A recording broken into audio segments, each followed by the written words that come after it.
slice some tomatoes. You could, if you have good soil around, if you've noticed that you have good soil around you, or you live in your own property, and you're landlord while I know good day, you live in your own property, I would suggest that you start your own garden for veggies. You understand, for vegetables like ugu, like ugu and what's this other thing called, green, and a few others like, and tomatoes, pepper, Scotch bonnet, and all those ones. Wait, that's atarodo, the one with the pepper. Wait.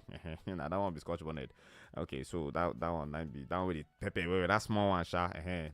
You know, you could plant some of these things around your house, and it would surprise you that you save a lot of money. Now, one other way to save on food, which I would be suggesting, but I would also like to hear your opinions and know how you've been managing, because it is something that I know a lot of people are talking about. Recently, I started doing public transport again, and talking like and listening to people talk while we're riding that early, as early as maybe 4:30, 5 a.m. We're like trying to get to work and stuff, and I'm hearing the conversations people are having about, oh, I only eat once a day now, or I only eat this number of times a day now. And the truth is, there are people who are actually still thriving within this same economy, and there are people who have found a way to make these things work. There are people who have not had to, stop giving their children what they need, the servings and the portions that they need for food. And this is why this conversation is necessary, because we understand that a lot of people are going through it right now. Food is abundant, but then it can't cost small. And we know, say, as it can't cost like that, can't make it easy for everybody again. And everybody is talking about this. So we are talking about this today on Family Matters. And one thing I want to say to you is bulk buying. Bulk buying. And I know someone is looking at me like, why you they talk this kind of thing? You say it's expensive, and you're telling me to go and buy in bulk, to go and buy plenty. So rather than buy one Congo or one Derica of rice, go and buy half bag, or go and buy a quarter bag. Why are you talking like this? Where I want to see the money? Well, as far as you can buy one Congo, you can actually then afford one bag as well. And you'll be asking me, if you can buy one Derica or half paint rubber or something, you can actually buy a bag. And how are you going to buy a bag? It's a simple thing that I've seen friends do, church members, what the Alasalatu. Yes, of course, I'm talking people who are from the Muslim faith, where women or men will band together and they'll say, okay, let's go and buy, this thing is expensive for one person. Yes, for you alone, it's expensive. But if you come together as a community to say we want to buy one cow, it no go cost like that again. I just wanted to say it, because there's the need for protein, there's the need for carbohydrates, there's the need for vegetables and all of these things. And the truth is, bulk buying is how to go now. There are churches that are bringing their church members every Saturday. They'll do community cleaning. Once they finish, they'll sit down together and plan how they will bulk buy food all together. Okay, let's do the collection. They all come together as a community of the same church members, and then they will do. This is not the time to do big boy and big girl for each other. This is the time to band together. We talked about carpooling last year. That it's no longer wise to say, you want to drive to work every day.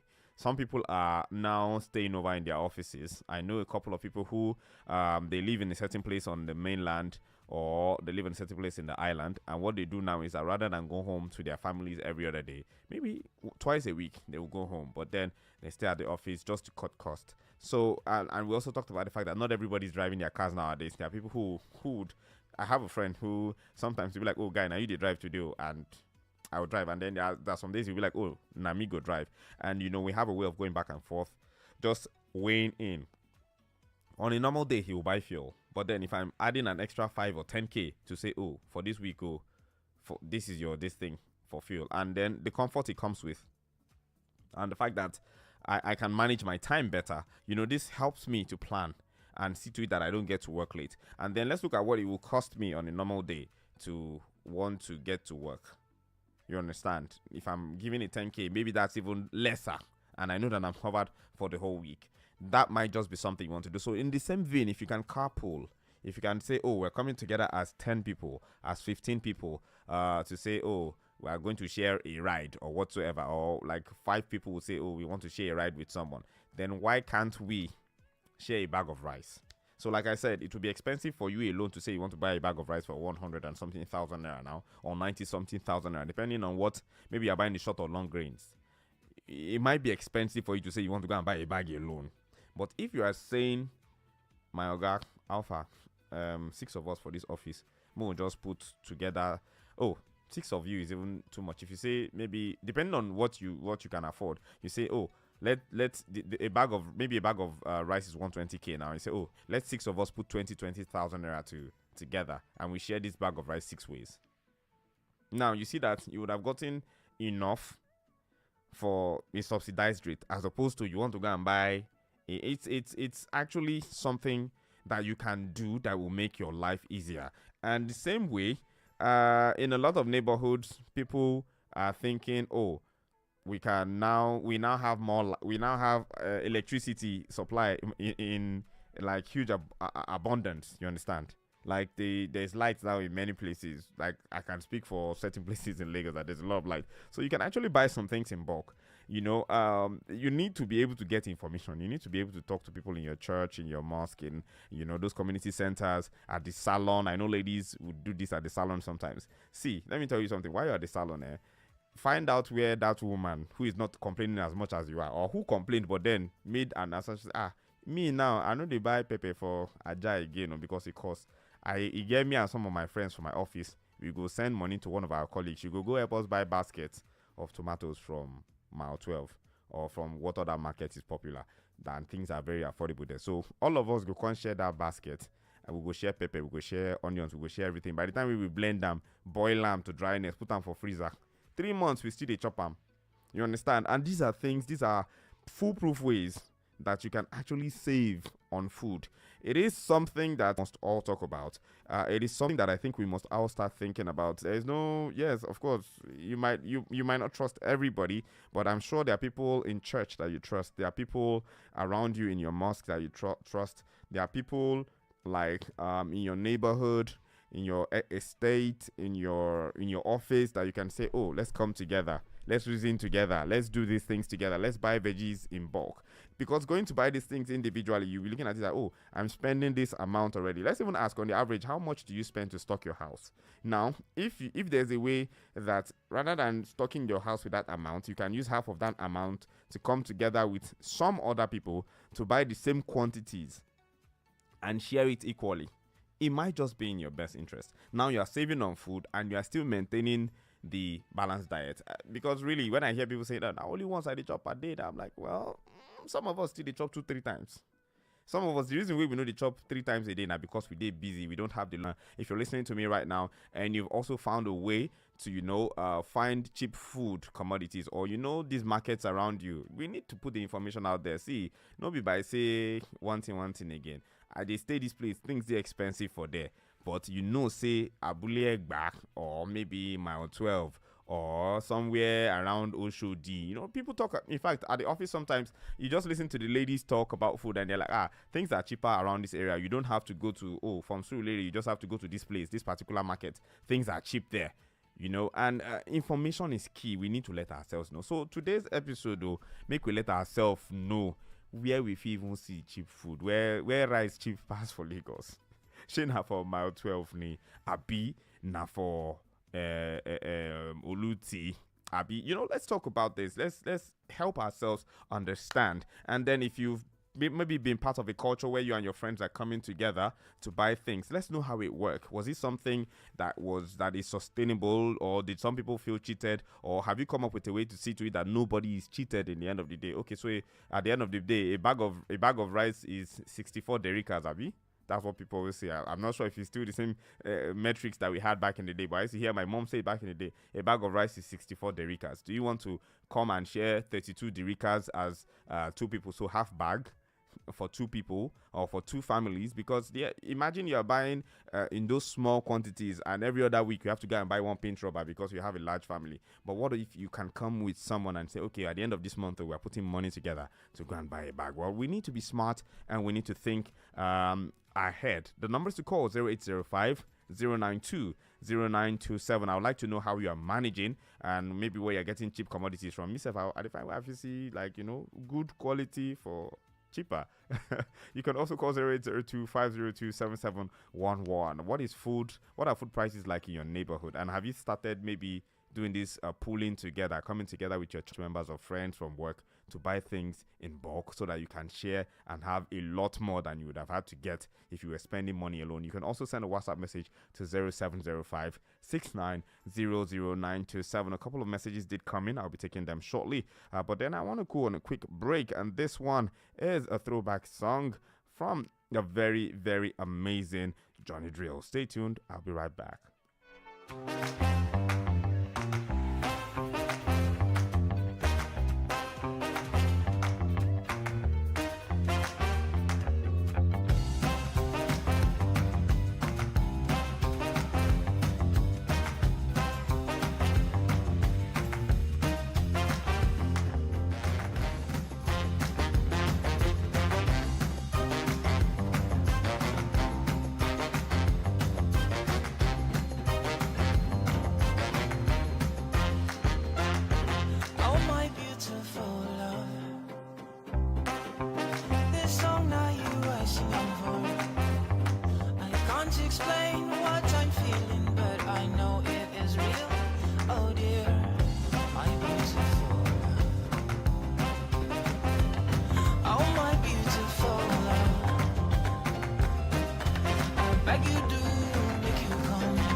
Say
Okay, we're back and we're still here on Family Matters. And today we're talking cheaper ways to find food, to, spend wisely, being able to manage, families not having to go hungry because there is the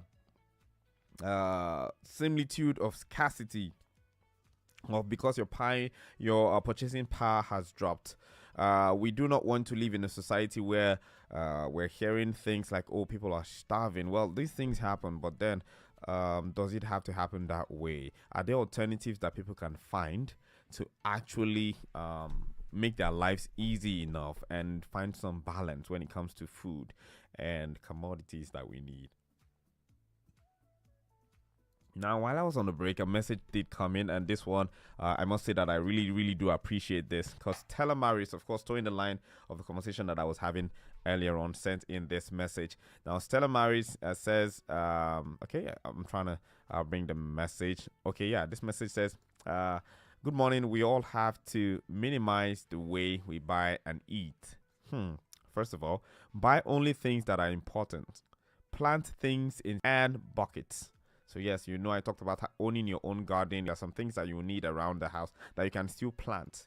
I think you should invest in subsistent farming. Now, subsistent farming is you farming for yourself and for your consumption. It is possible for you to do it. My dad planted a lot of yams. My dad planted yams, cassava, and it was because we had our own land. But then I know people who also plant in, small sacks and the likes and small buckets and are making things happen for themselves. It would blow your mind how much people are doing within the confines of their homes right now. One reason why you should have a plant in your home is even the fact that it will help you keep fresh oxygen within your house. Yeah, because plants actually give us oxygen while we give them carbon dioxide. So you see, it's a purification and recirculatory system that God created, and you can be a part of it. So yeah, why not own a plant today? Why not plant something? Why not start a garden?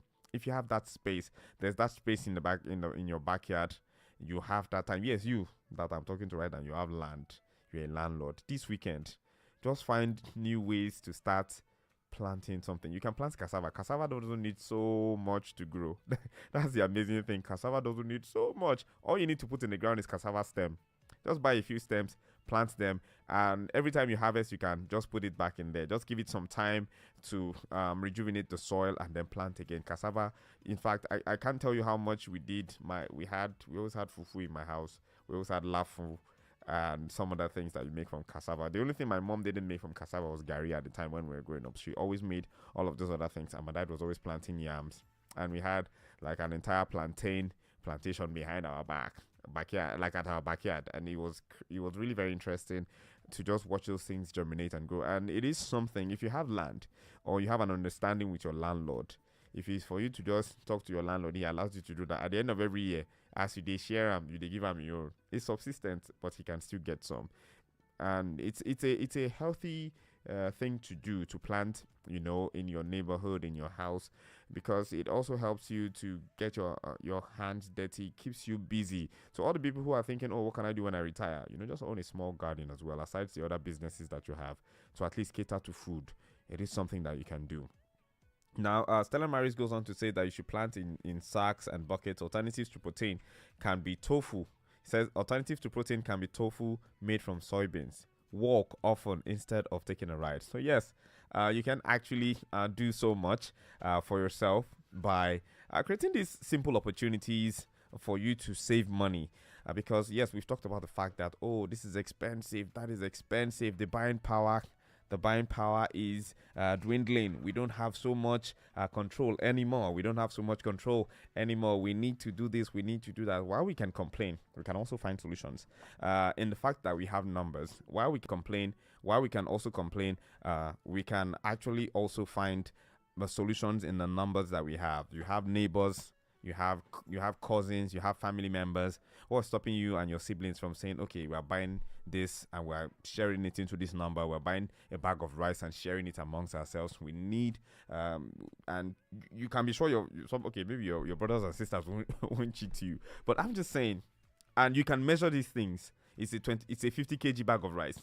You're splitting it into 6 ways. How does it work? Do the maths. and you all be there when you're splitting it, and you go home with it. Your family is happier for it. And then you need the protein. Stella Maris just talked about the fact that you can make tofu from soybeans, and it's not as expensive as meat or chicken or whatsoever it is you still need to spend money on. So you can still be healthy and eat well and eat 3 square meals on a budget because you are doing this in bulk. Like I said, bulk buying doesn't have to be you going to do it alone. It's you looking at Harrison and calling Tifash and calling Adeoye and calling Kunle and like, guys, I think we should buy a cow and share it. And for the next 4 months, depending on what your family size is, next 4 months you're not buying meat. So people are complaining meat is expensive.